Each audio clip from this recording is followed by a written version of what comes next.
बिस्मिल्लाहिर्रहमानिर्रहीम। मोहतशम नाजरीन व सामीन, अस्सलामुअलैकुम वरहमतुल्लाहि वबरकातुहू। नाजरीन कराम, एवरी वीक आप हमारे चैनल पर तफसीरुल कुरान सुनते हैं। अल्लाह ताला के फ़ज़ल व करम से हमने सूरह बकरा की 218 आयात पर बात कर ली थी और आज के इस प्रोग्राम में हम सूरह बकरा के वर्स नंबर 219 पर डिस्कशन करेंगे। अल्लाह ताला से दुआ है कि अल्लाह ताला मेरी ज़ुबान से कलमातुल हक़ को जारी फरमा दे। तो आइए बिना टाइम वेस्ट किए अपने इस मुनफरिद से मौजू की जानिब बढ़ते हैं।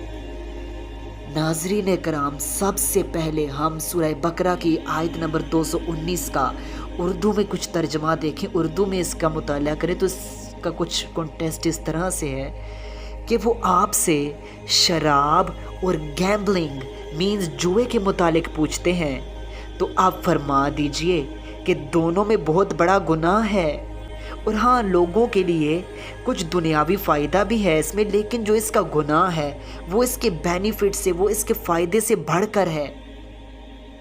तो नाज़रीन कराम, इसी आयत की रोशनी में हम सबसे पहले गैम्बलिंग पर कुछ डिस्कशन करते हैं, यानी कि जुए के बारे में कुछ डिस्कशन कर लेते हैं। हमेशा याद रखिए कि गैम्बलिंग, जुआ, हर ऐसे खेल को कहते हैं जिसमें अपना सारा माल या कुछ माल चले जाने का अंदेशा हो या फिर आपको मज़ीद माल मिल जाने की उम्मीद हो। हर ऐसे खेल को गैम्बलिंग, जुआ कहा जाता है। नाज़रीन कराम, अगर आप इस आयत पर गौर करें तो कहा जा रहा है कि बेशक गैम्बलिंग और अल्कोहल जो ड्रिंकिंग है ये बहुत बड़ा गुनाह है, लेकिन इसमें लोगों के लिए कुछ दुनियावी फ़ायदा भी है। अब सवाल ये पैदा होता है कि इसमें फ़ायदा क्या हो सकता है। तो आइए यहाँ पर गैम्बलिंग के कुछ एडवांटेजेस और कुछ डिसएडवांटेजेस पर बात करें। नाज़रीन कराम, अगर गैम्बलिंग, जुए के फ़ायदे पर बात की जाए तो मेरे नज़दीक इसका एक यही फ़ायदा हो सकता है कि एक बड़ी अमाउंट, एक बड़ी रकम बग़ैर मेहनत किए आपके हाथ लग सकती है। इसके अलावा तो मेरे नज़दीक जुए का कोई ऐसा फ़ायदा नहीं जो दूर दूर तक दिख रहा हो। गैम्बलिंग का यही एक दुनियावी फ़ायदा है कि बग़ैर मेहनत के एक बड़ी अमाउंट आपके हाथ आ जाती है।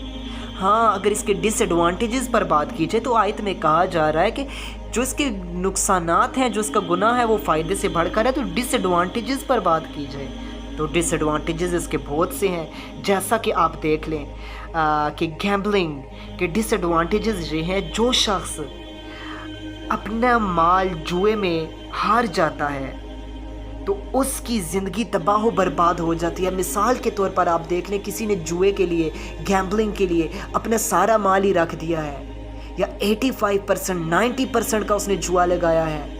अब वो हारेगा तो ये सारा का सारा माल उसे देना पड़ जाएगा अपने ओपोनेंट को। तो एज अ रिज़ल्ट उसकी जो अपनी लाइफ होगी वो तबाह बर्बाद हो जाएगी।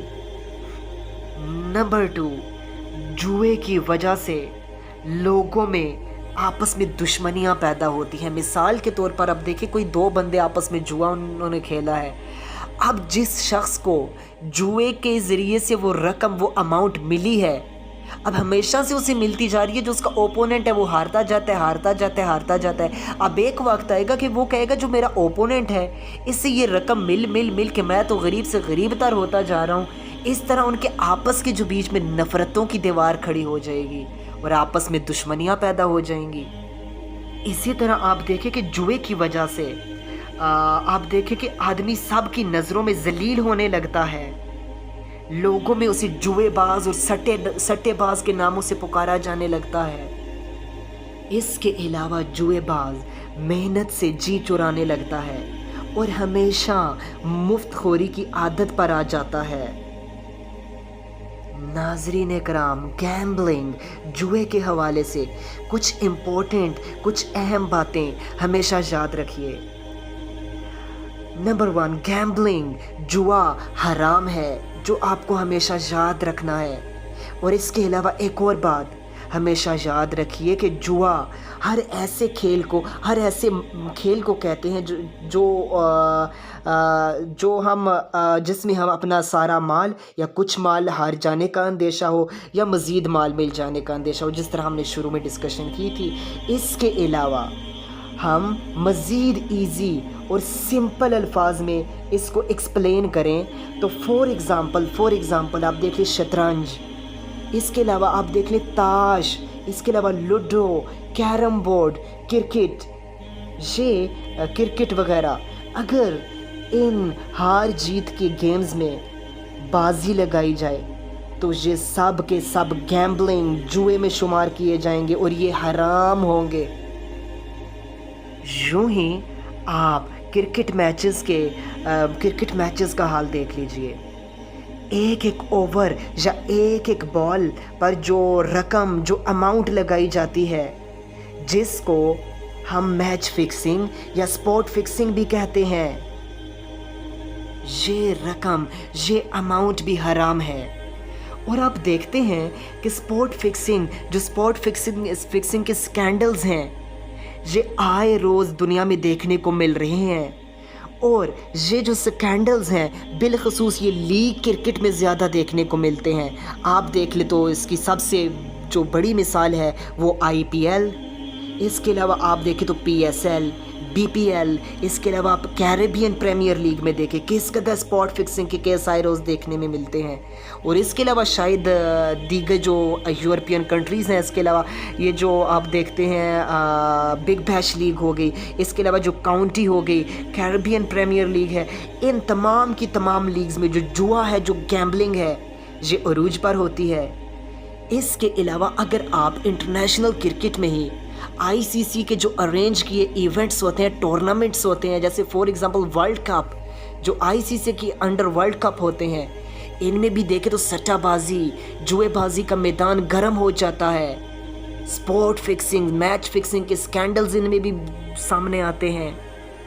اس کے علاوہ اگر آپ ہمارے گھروں میں اور آفیسز میں دیکھ لیں تو چھوٹی چھوٹی باتوں پر جو شرائط لگا لی جاتی ہیں کہ اگر یہ بات سچ نکلی، یہ بات سچ ثابت ہو گئی تو تم کو کھانا کھلانا پڑے گا، تو تم کو یہ کرنا پڑے گا. یہ سب کی سب گیمبلنگ میں، جوئے میں ہی شمار ہے ان کا.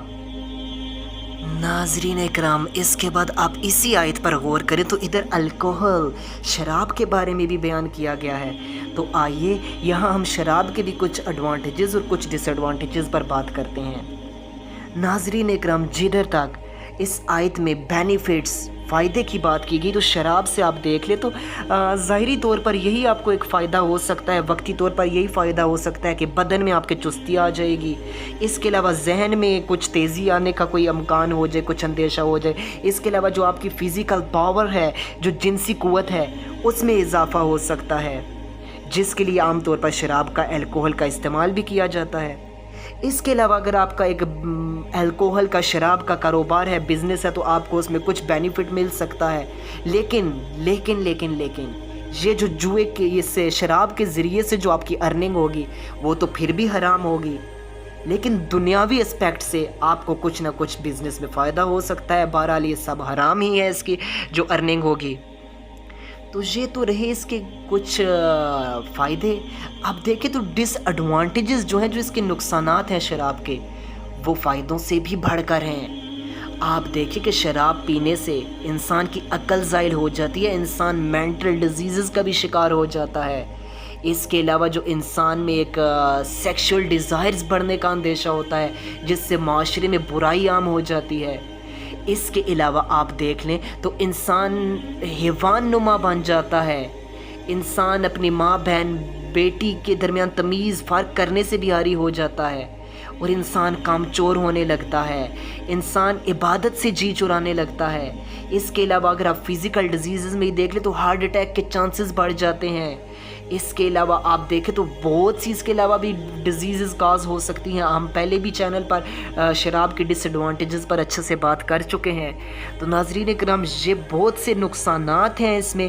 بے شک کچھ فائدے ہیں، لیکن جو کہا جا رہا ہے اس آیت میں کہ جو فائدے ہیں یہ اس کے گناہ سے کم ہے، گناہ اس کا فائدوں سے بڑھ کر ہے.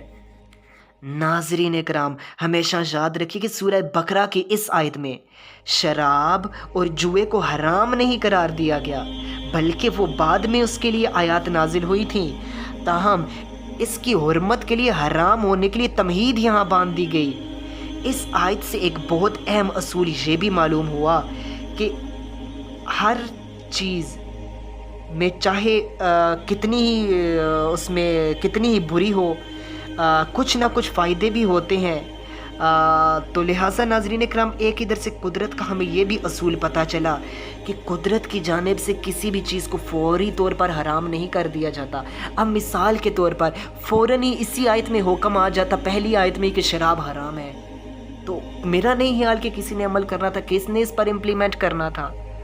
तो लिहाजा ये कुदरत का एक असूल है कि इस किसी भी चीज़ की हुर्मत को, उसके हराम करने को कुदरत एक तरतीब के साथ उसे वाज़िया करती है ताकि लोग आदी हो जाएं, फ़ौरन से लोगों पर उसका दबाव न डाल जाए।